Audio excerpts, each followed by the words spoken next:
welcome back to Stuff by JoJo Wellness. We are going to continue on our last episode's talk of healthy weight.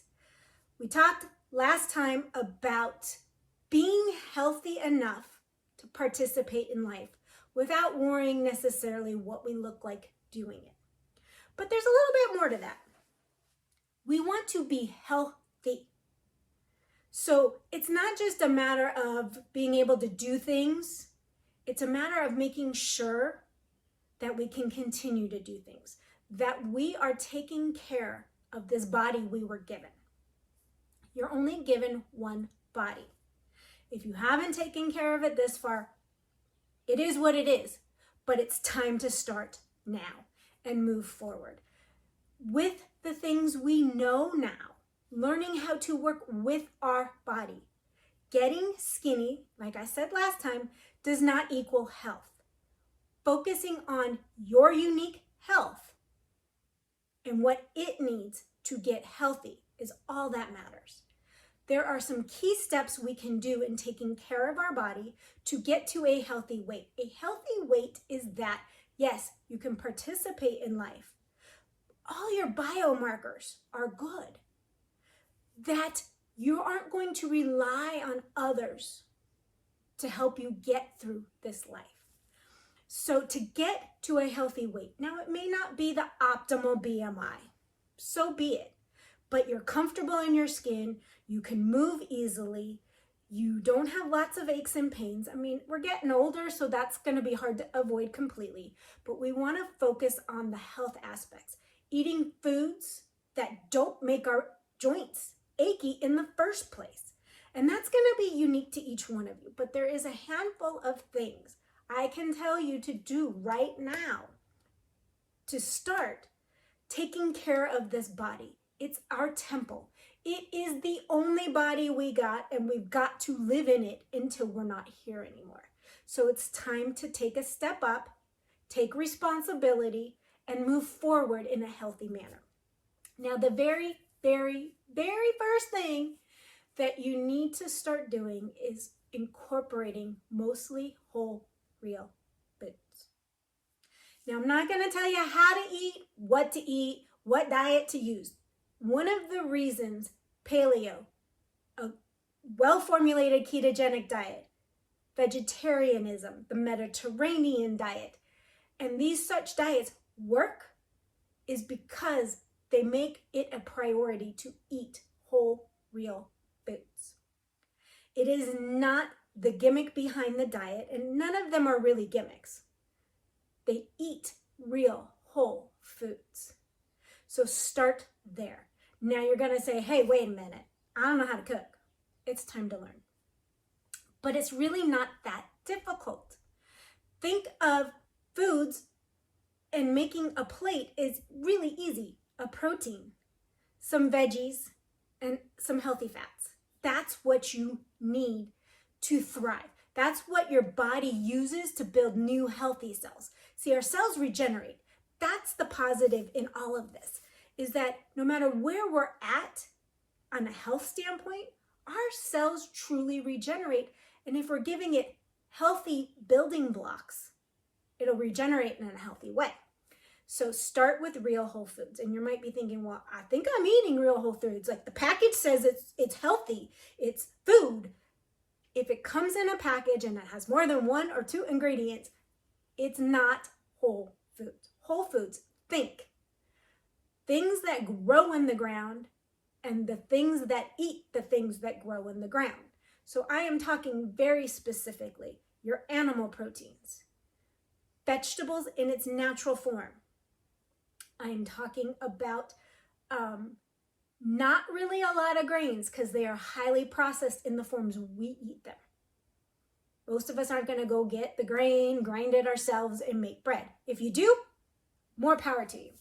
I also generally suggest limiting sugar and limiting grains. And if you can eliminate them for a short period of time to kind of catapult your healing journey and then add them back slowly, it also helps with the cravings, so that we can get into craving our vegetables, our fruits, our beef, our chicken, our pork, all of those things that give us those true building blocks.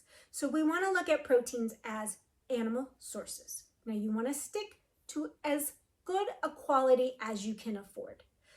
Don't think because you can't afford grass-fed, grass-finished beef that it doesn't matter, then it's no sense.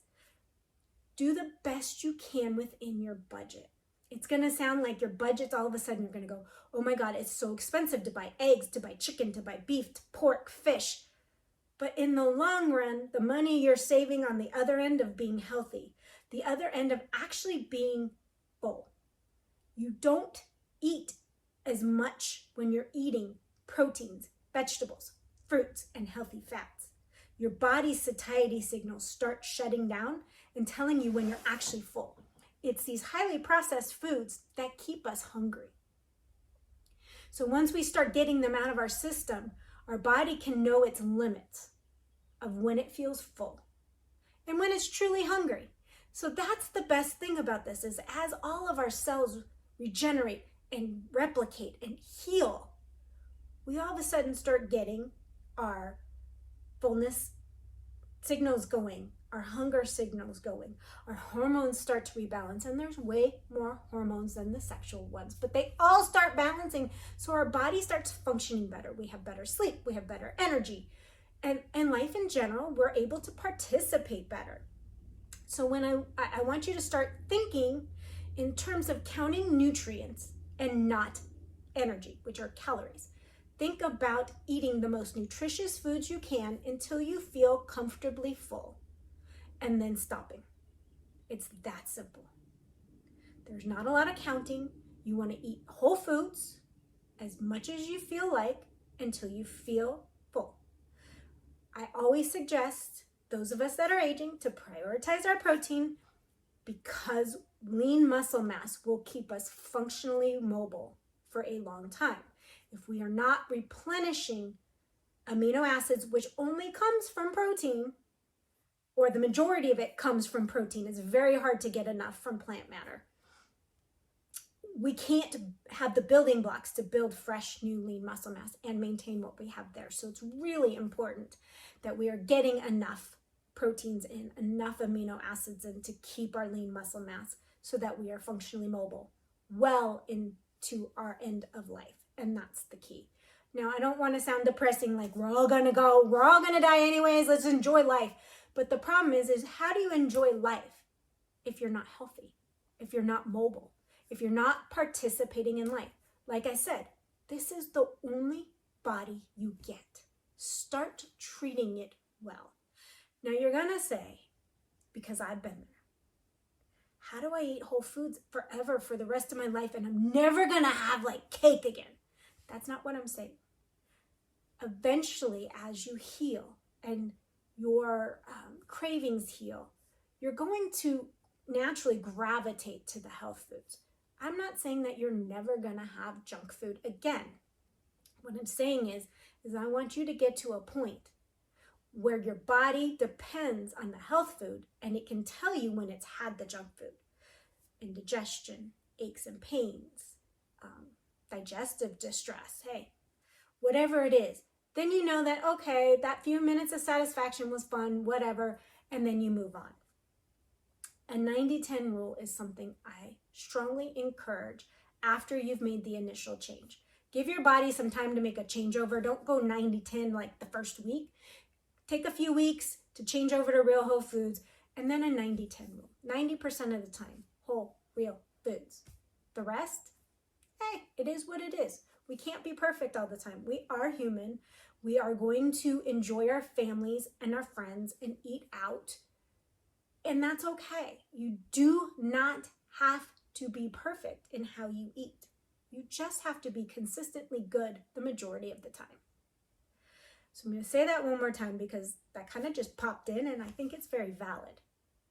You do not need to be perfect. You need to be consistent the majority of the time. So focus the majority of the time eating whole real foods. And honestly, even when you're out to eat, it may not be perfect, but you can always get whole real foods. Most restaurants have some sort of protein, a veggie, And you can get rid of the processed crap that goes around it that may not be as healthy. A piece of meat, chicken, fish, some steamed vegetables. Ask for some butter, real butter on top, or some olive oil. Don't eat bland food. You're not going to stick with it. You're not going to take care of this body if all you're eating is, plain chicken breast and steamed broccoli. That's kind of nasty. I like lots of flavor, so don't forget the seasonings.